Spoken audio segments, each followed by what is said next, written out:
Live from New Delhi, you're watching DD India Live, India's voice to the world with me, Deepika, coming up in the next 30 minutes.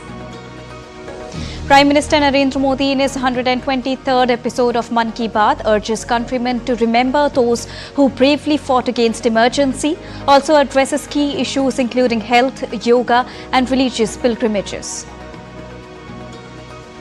India rejects Pakistan Army's accusation of Waziristan attack, says the statement deserves contempt. Clashes erupt in Serbia after anti-government protesters demand snap elections, calling an end to 12 years' rule of President Alexander Vucic.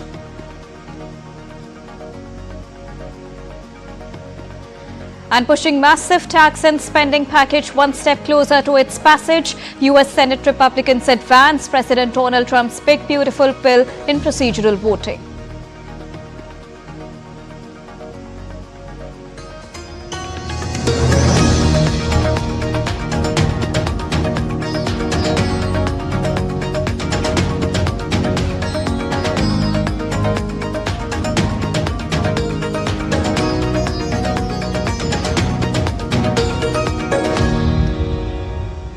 Good afternoon to all the viewers joining us at this afternoon broadcast. To begin with the latest, Prime Minister Narendra Modi shared his thoughts with the people of the country and abroad in his monthly radio program called Mann Ki Baat.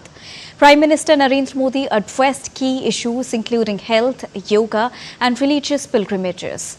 Talking about emergency, Prime Minister Modi urged the countrymen to remember those who bravely fought against the emergency.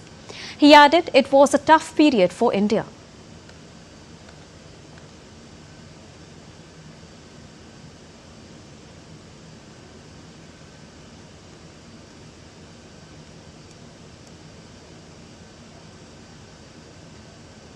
देश पर emergency थोपे जाने के 50 वर्ष कुछ दिन पहले ही पूरे हुए हैं। हम देशवासियों ने संविधान हत्या दिवस मनाया है। हमें हमेशा उन सभी लोगों को याद करना चाहिए जिन्होंने इमरजेंसी का डटकर मुकाबला किया था। इससे हमें अपने संविधान को सशक्त बनाए रखने के लिए निरंतर सजग रहने की प्रेरणा मिलती है। Talking about the religious pilgrimages, Prime Minister Narendra Modi said that Kailash Mansarovar Yatra has resumed after a long time, marking a significant moment for the devotees. He also said that Amarnath Yatra is set to begin from the 3rd of July, enabling the pilgrims to embark on the sacred journey once again. लंबे समय के बाद कैलाश मानसरोवर यात्रा का फिर से शुभारंभ हुआ है। कैलाश मानसरोवर यानी भगवान शिव का धाम हिंदू, बौद्ध, जैन हर परंपरा में कैलाश को श्रद्धा और भक्ति का केंद्र माना गया है। साथियों, 3 जुलाई से पवित्र अमरनाथ यात्रा शुरू होने जा रही है और सावन का पवित्र महीना भी कुछ ही दिन दूर है। अभी कुछ दिन पहले हमने भगवान जगन्नाथ जी की रथ यात्रा भी देखी है। ओडिशा हो, गुजरात हो या देश का कोई और कोना, लाखों श्रद्धालु इस यात्रा में शामिल होते हैं। उत्तर से दक्षिण, पूरब से पश्चिम, ये यात्राएं एक भारत श्रेष्ठ भारत के भाव का प्रतिबिंब है।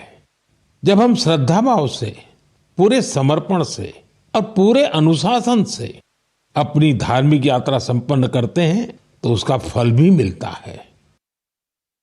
In his monthly radio program, also mentioned about International Day of Yoga and said that millions across the country and the world took part in the celebrations.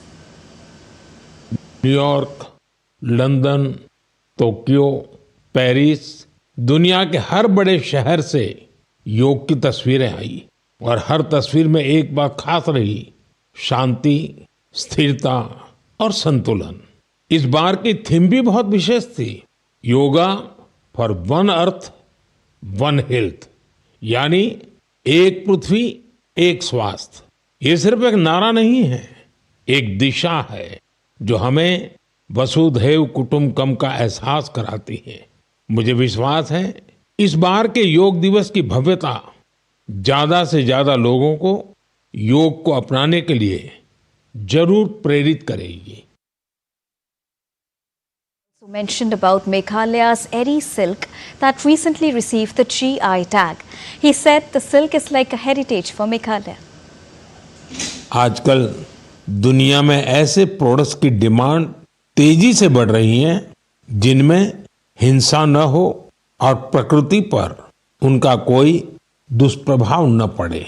इसलिए मेघालय का एरी सिल्क ग्लोबल मार्केट के लिए एक परफेक्ट प्रोडक्ट है। इसकी एक और खास बात है, ये सिल्क सर्दी में गर्म करता है और गर्मियों में ठंडक देता है। इसकी एक खूबी इसे ज्यादातर जगहों के लिए अनुकूल बना देती है। मेघालय की महिलाएं अब सेल्फ हेल्प ग्रुप के जरिए अपनी इस धरोहर को और बड़े स्केल पर आगे बढ़ा रही हैं। Moving on. India's External Affairs Ministry strongly rejected Pakistani Army's claim of India's involvement in Waziristan attack on the 28th of June. The Ministry of External Affairs condemned the accusation. India's External Affairs Ministry spokesperson Ranveer Jaiswal stated, and I quote him, "We reject the statement with the contempt it deserves," unquote. On Saturday, a suicide bomb attack in Pakistan's North Waziristan district of Khyber Pakhtunkhwa province killed 16 troops and injured over 24 people, including the civilians. The attack was claimed by the suicide bomber wing of the Hafiz Gul Bahadur faction, a group affiliated with the Pakistani Taliban.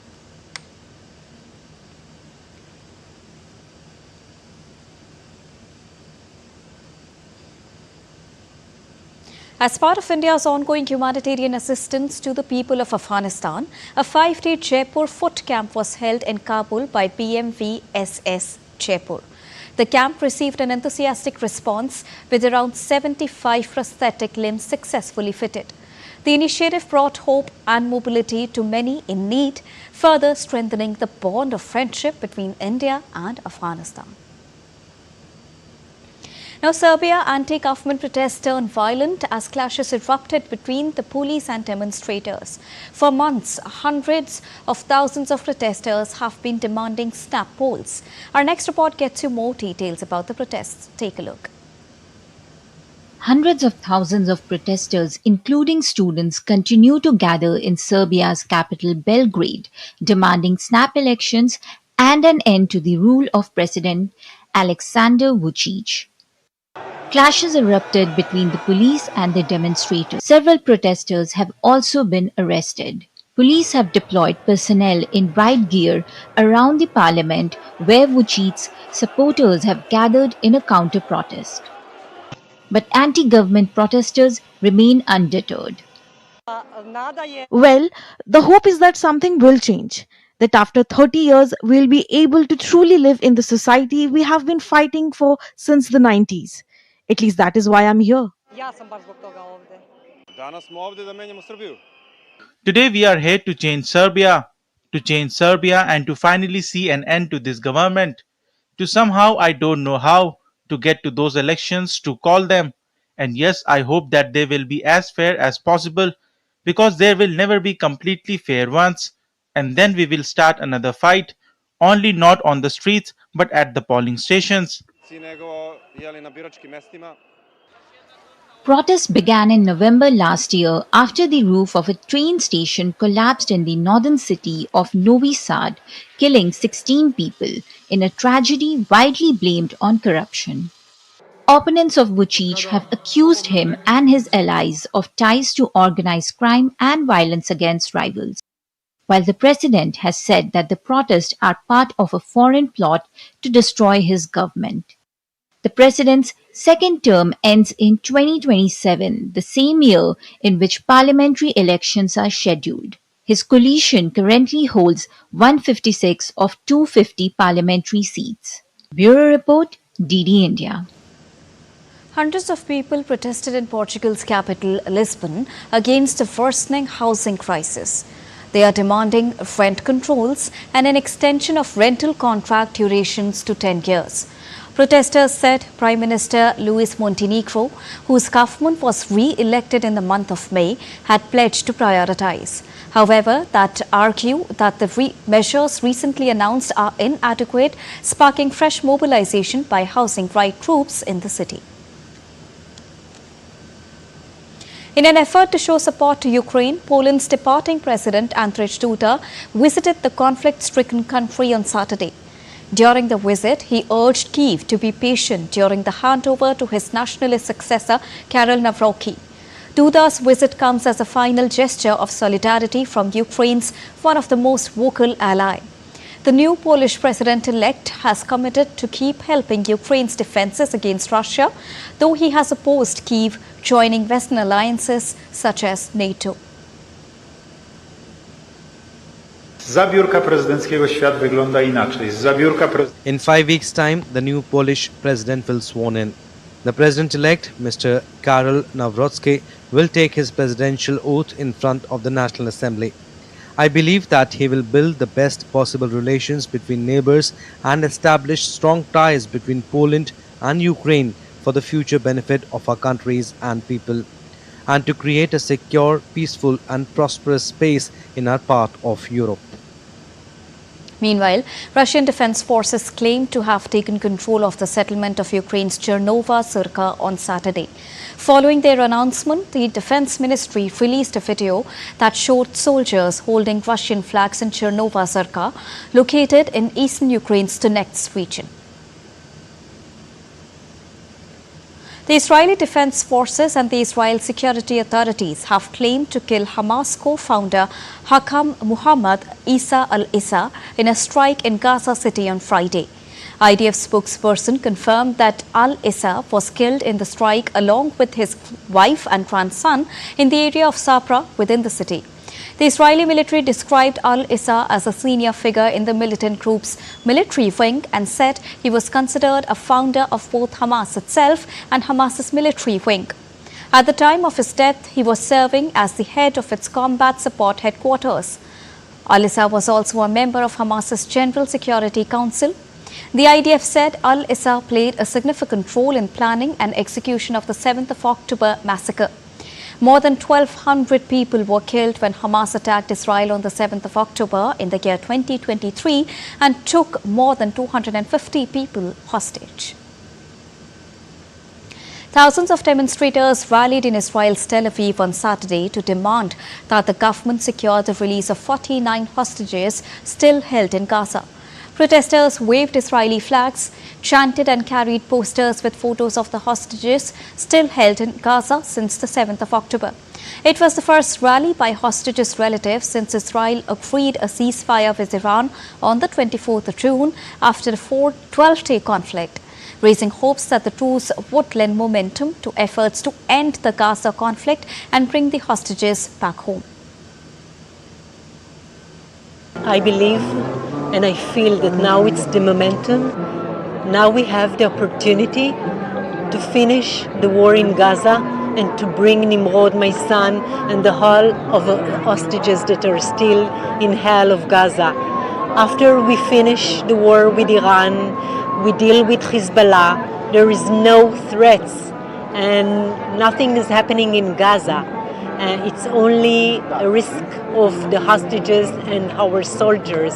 So it's the time the majority of the population demand to finish the war and bring all the hostages back home. And I believe now it's safe for our Prime Minister, Benjamin Netanyahu, to do the right thing, to save lives, to bring them all back home. I'm hoping now to the end of the Gaza war, because there is nothing that can more happen there. We just need our kidnapped back, the 50 people over there. There is no really new aims in the Gaza Strip, and the government has to stop the war there.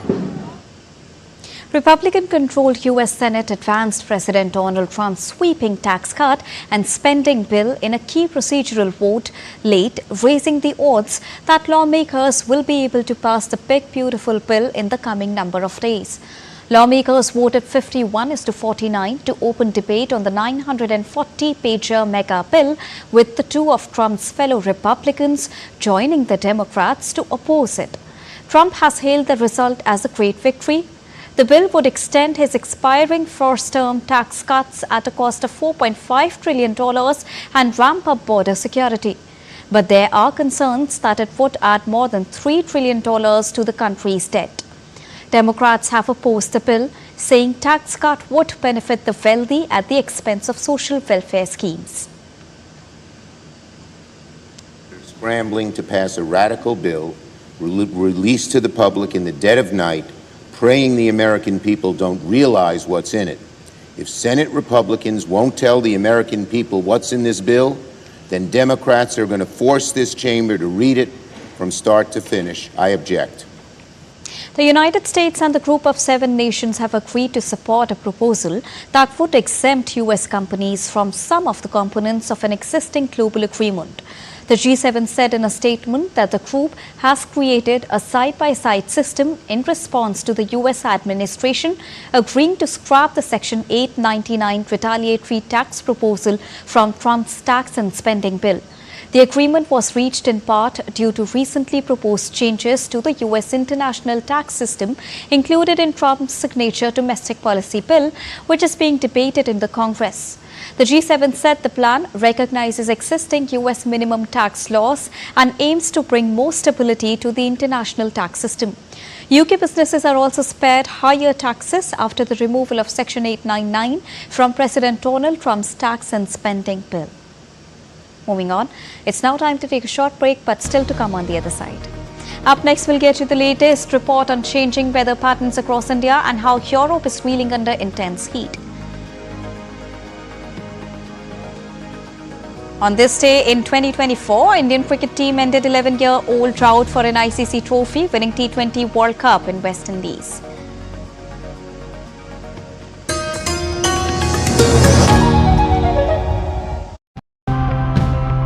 When resources are tight, it's time to rethink how we consume, how easily we throw things away, but often, bold ideas in our day-to-day lives can really turn things around.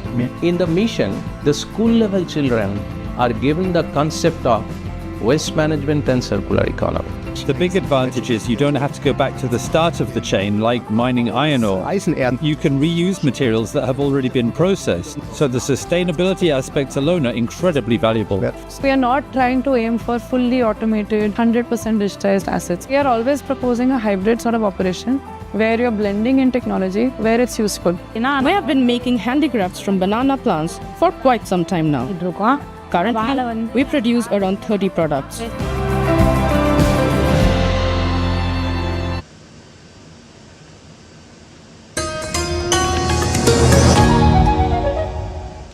Welcome back after that short break. You're watching DD India Live, and now let's get you weather updates.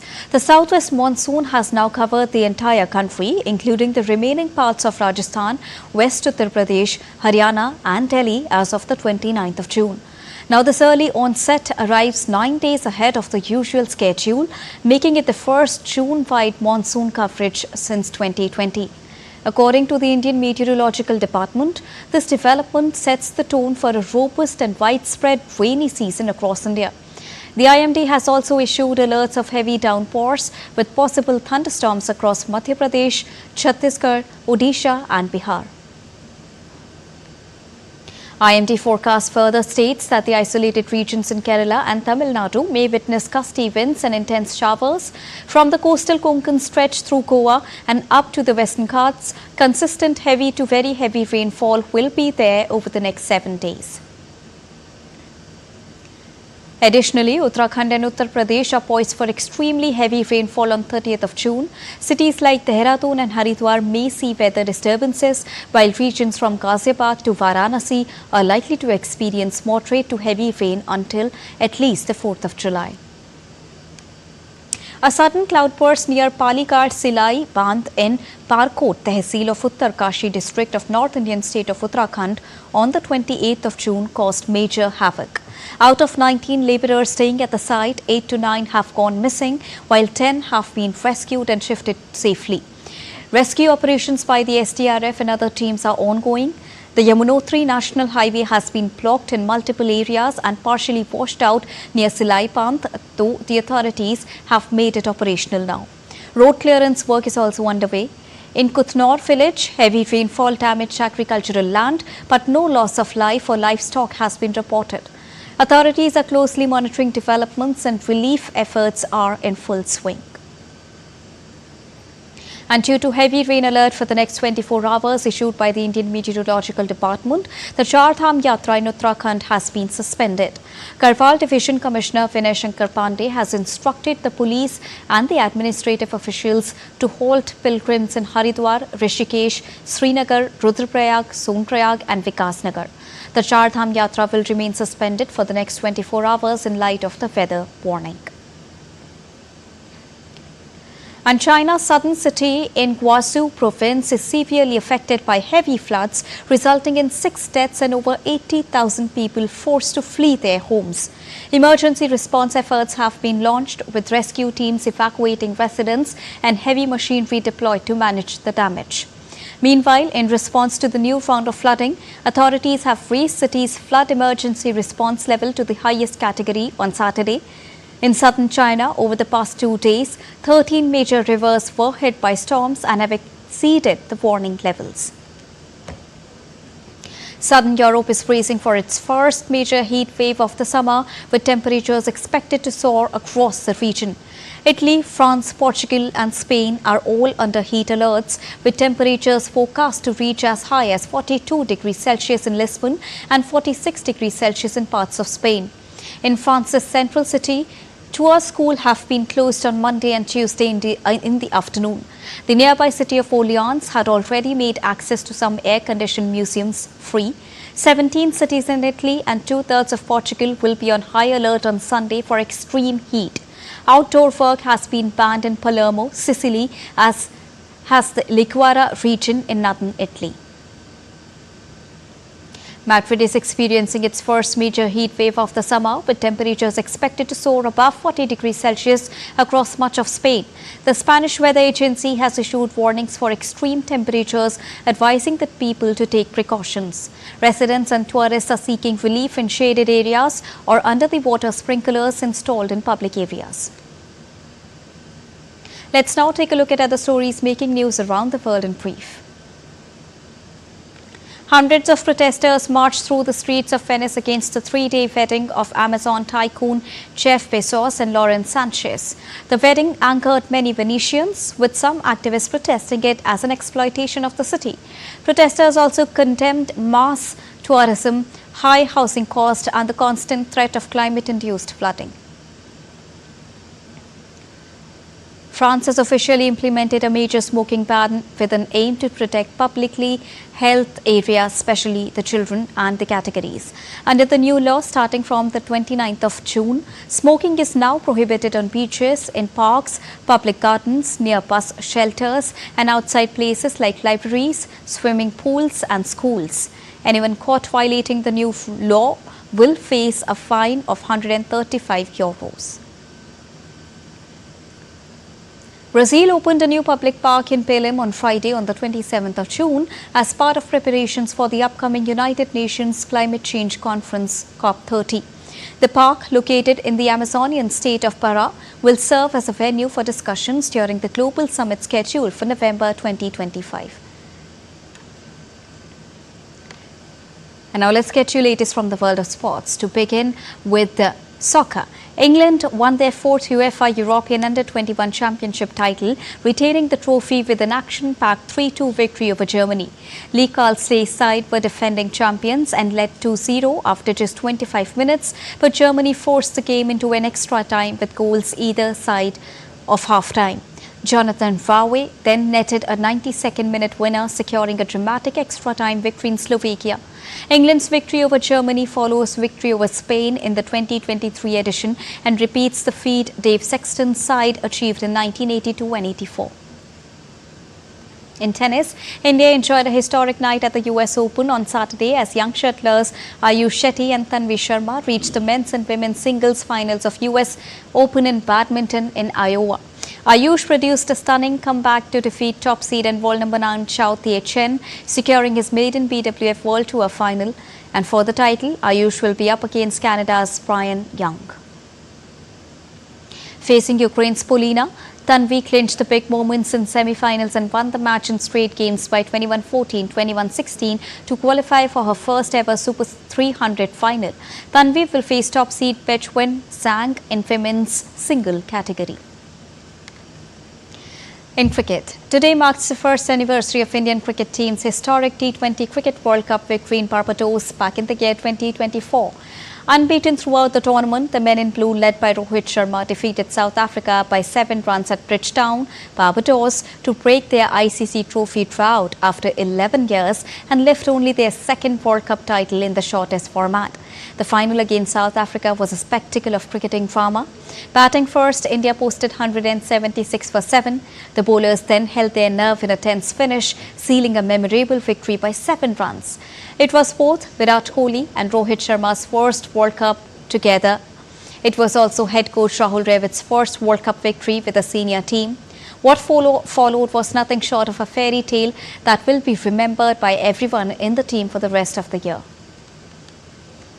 And that's all for this edition of DD India Live, but do let us know your thoughts on the news of the day. For those on the go, you can get all the latest news and updates from India and across the world on the DD India mobile app. The app is available on both Android and iOS platforms. Scan the QR code on the screen to download it right now. We'll be back with more news as it breaks here on DD India. I am Deepika, and from all of us here in New Delhi, thank you so much for watching DD India Live. Namaskar.